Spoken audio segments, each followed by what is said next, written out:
আলাইকুম ওয়া রাহমাতুল্লাহি ওয়া বারাকাতুহু। আসসালামু আলাইকুম বারাকাতুহু। আল্লাহ পাকের দরবারে শুকরিয়া বলি আলহামদুলিল্লাহ। আলহামদুলিল্লাহ। আলহামদুলিল্লাহ। বিশ্বনবীর শানে সালাতু সালাম আমার পাঠাই। নতুন দান নেব। বলি দান বিশ্বনবীর বলেন, শানে সালাতু সালাম পাঠাই সাল্লাল্লাহু আলাইহি আল্লাহ ওয়াসাল্লাম। দোয়া দোয়া মহান আল্লাহ তাআলা আল্লাহ দিতে দাও না। মহান আল্লাহ তাআলার শানে আমি কোরআনে কারীমের সূরাতুল কিয়ামা সূরাতুল কিয়ামা থেকে আমি আপনাদের সামনে পাদে পাদে এই ও ইয়া ও ইয়া ইয়া ইয়া ইয়া ইয়া মহান আল্লাহ তাআলার ও পাদে পাদে পাদে পাদে কথা বলে কেউ মহান আল্লাহ তাআলার শানে মানে মনে ডিস্টার্ব দিচ্ছে। না আল্লাহ তাআলা বলেছেন আল্লাহ দে বলেছেন لا আল্লাহ أقسم بيوم القيامة নারী সময় না দে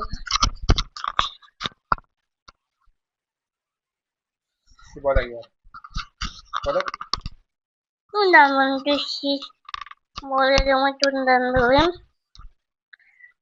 বলে না আমি টুন্ডান বলি আমরা আজকে আমার হচ্ছে আখিরাতের আশা হচ্ছে মৃত্যুর পরে জীবন সম্পর্কে কিছু মৃত্যু করে মৃত্যুটা বলে কথা বলবো। সেটা বলবো আমি আপনাদের সামনে আল কোরআন ও মহাগ্রন্থ আল আল্লাহ কোরআন সামনে কারীম থেকে আল্লাহ সামনে বিশাল এক মহাগ্রন্থ আল কোরআন কারীম থেকে সূরাতুল কিয়ামা থেকে তাফসীর পেশ করব ইনশাআল্লাহ বিমাশিয়াতিল্লাহ।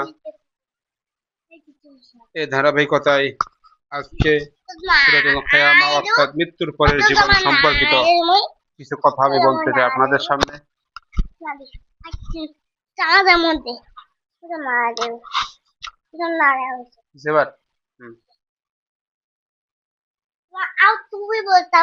একটি মানুষ যতই সে ভালো হোক, যতই সে আল্লাহওয়ালা, যতই সে দিনওয়ালা, যতই সেই কোরআনওয়ালা নামাজিওয়ালা হোক না কেন,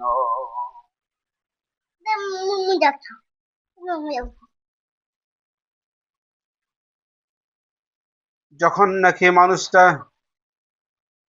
এই মানুষটার ভেতরে আখিরাত সম্পর্কে কোনো ভয় ভীতি কাজ করবে না, মৃত্যুর পরে একটা জীবন আছে, আমাদের এই দুনিয়ার জীবন একদিন শেষ হয়ে যাবে, শেষ হয়ে যাওয়ার পর অনন্তকালের জন্য আমরা প্রবেশ করব। সেই পরকালের চিন্তা, পরকালের টেন্ডেন্সিটি যার ভিতরে গ্রো করবে না, সে একটা দোকানের কর্মচারী হইতে পারে, একটা মিল কারখানার ম্যানেজার হইতে পারে, কিন্তু মিল কলকারখানা আর দোকানের কর্মচারী যাই হোক, দেখবেন এক বছর যেতে না যেতেই যদি এই মানুষটার ভিতরে আল্লাহ তাআলার ভয় না কাজ করে, আখিরাতের ব্যাপারে তার ভিতরে যদি কোনো চিন্তা কাজ না করে, তাহলে দোকানের ম্যানেজার বলেন আর মিল কলকারখানার কর্মচারী বা ম্যানেজার যাই বলেন না কেন, এক বছর যেতে না যেতেই সবকিছু তারা দেউলিয়া বানাই দেবে, কিছুই থাকবে না, খয়রাতির মতো অবস্থা বানাই দেবে, ঠিক কিনা? যখন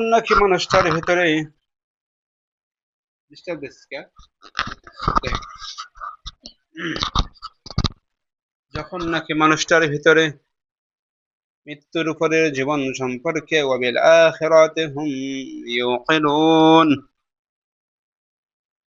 আখিরাতের জীবন সম্পর্কে তার ইয়াকিন হবে, তখন মানুষটাকে জোর করে ধরে ঘুষ খাওয়াতে কেউ পারবে না, জোর করে ধরে তাকে কেউ আর সুদ খাওয়াতে পারবে না, জোর করে ধরে তাকে কেউ আল্লাহ তাআলার রাসূলের অবাধ্য কোনো কাজ করাই নিতে পারবে না। আখিরাত এমন একটা জীবন, তা আমি চিন্তা করলাম যে কিয়ামতের এই সূরা আল কিয়ামার তাফসীর করার আগে আমি আপনাদের সামনে কিয়ামত সম্পর্কে কিছু কথা বলে নেই। আসলে আখিরাতটা আমাদের কেমন হওয়া উচিত, দুনিয়া থেকে আমরা আখিরাত গ্রো করতে চাই, এই দুনিয়ার জিন্দেগি থেকেই আমাদের চলতেছে মাহে রমাদান, আত্মশুদ্ধির মাস। আল্লাহ তাআলা বলেছেন, আল্লাযী ইউতি মালুহু ইয়াতাযাক্কা। আল্লাহ তাআলা বলেছেন, টাকা পয়সা দিয়েও মানুষ নিজেকে আত্মশুদ্ধি করতে পারে।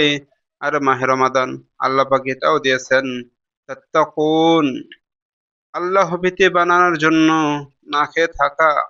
এটা আল্লাহ তাআলার বান্দাকে তাকওয়া পরেজগার বানাই। আল্লাহ তাআলাকে আমি ভয় করে না খেয়ে থাকতেছি, এটা আখিরাতের প্রতি আমাদের একটা ভয় কাজ করে। ভাইরা আমার, এই কিয়ামত, এই সূরাতুল কিয়ামার ভিতরে মহান আল্লাহ তাআলা এমন কিছু কথা বলেছেন, হাসরের ময়দান একদিন হয়ে যাবে। বিশ্বনবীকে তারা জিজ্ঞাসা করতো, হে আল্লাহ রাসূল,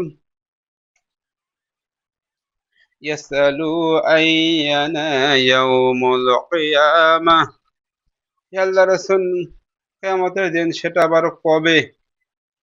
আল্লাহ তাআলা বলেন, নবী আপনি জানিয়ে দিন, ফাইদা বারিকাল বাসার, চোখ যখন স্থির হয়ে থাকবে, ওয়া খাসাফাল কমার, চাঁদ যখন তার আলো হারিয়ে ফেলবে, ওয়া জুমিয়া শামসু ওয়াল কমার, চন্দ্র আর সূর্যকে আল্লাহ তাআলা যখন একত্রিত করবেন, সেই সময় কিয়ামত হবে।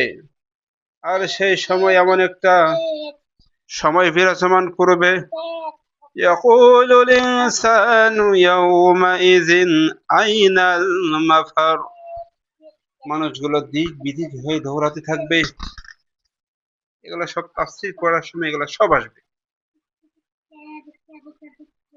আপনারা যদি আমার এই সূরাতুল কিয়ামত তাফসীর শুনেন, তাহলে এই মানুষেরা ঘোরাঘুরি করবে কিসের হতাশায়, কিসের টাকা পয়সা তাদের নেই, না কোনো তাদের দুশ্চিন্তা, কেন ঘোরাঘুরি করতেছে, এগুলো বিষয়ে সব খোলাসা করা হবে।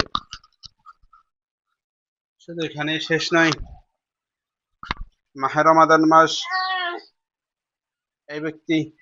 এই মাসে যে ব্যক্তি যত বেশি তাকওয়া আল্লাহ তাআলার প্রতি আনতে পারবে, ভয় ভীতি অর্জন করতে পারবে নিজের আমলিয়াত, সেই ব্যক্তি যদি আল্লাহ তাআলার দরবারে কবুল করাইতে পারে। আজকে তো 21শে মাহে রমাদান, 21শে তারাবি, আজকে রাতেও শবে কদর হইতে পারে।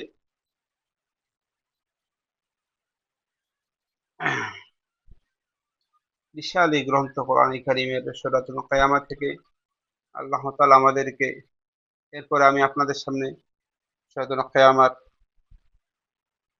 ভূমিকা নিয়ে কিছু কথা বলবো। তখন কিয়ামত সম্পর্কে কিছু আপনাদের সামনে আমি সিম্পটম পেশ করব। আল্লাহ তাআলা আমাদের সবাইকে কোরআন বুঝার, কোরআন শোনার, কোরআনের পথে থাকার, আমল করার, কোরআনী জিন্দেগি, কোরআনের রাষ্ট্র প্রতিষ্ঠিত আন্দোলন আমাদেরকে শামিল হওয়ার তৌফিক এনায়েত করুন। এই আশাবাদ ব্যক্ত রেখে আমি আপনাদের সামনে থেকে আজকে বিদায় নিচ্ছি। সকলকে মোস্ট ওয়েলকাম মাহে রমাদান। সবাইকে জানাই সালাম, আসসালামু আলাইকুম।